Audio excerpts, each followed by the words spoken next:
Welcome to Update Your Migrated Courses in Canvas. In this portion, we will discuss prerequisites and requirements. Now that you've ensured that everything is correct within the modules, if you used adaptive release in Blackboard, you're going to want to use prerequisites and requirements within Canvas. From the course navigation menu, select Modules.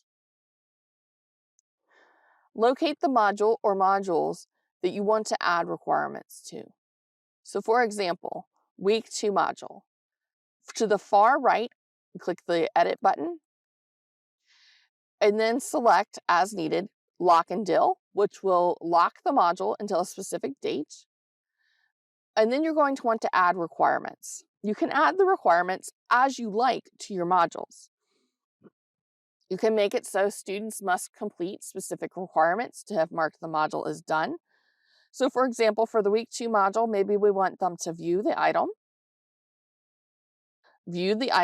which just means they've clicked the page, or we would like them to mark as done, which means they will scroll all the way to the bottom of the page and click Mark as Done. And then the next one we can choose is Contribute to the page, which means they would maybe need to edit the page if that was something you made available to your students. Once you have set the requirements for completing that module as desired, select Update Module. Now we have a note that says the students have to complete specific items to complete this module. So for Week 3, for the far right of the module's name, select Edit the module. And we can add a prerequisite.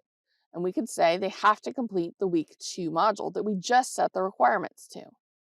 If I select Update Module, Prerequisites Week 2 pops up. So my students must complete the Week 2 module before they can start the Week 3 module.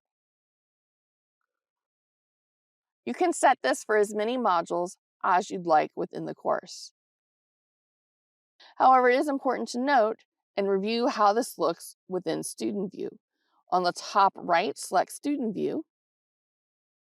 And while my students cannot get to the items within the Week 2 module, they can see that they exist. So this is something you want to think about. If you don't want your students to see the names of upcoming items, you want to unpublish those items. To unpublish an item, select the green circle to the far right of the item's name and click it.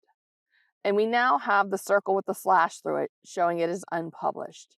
Now in Student View, the students won't be able to see the Week 3.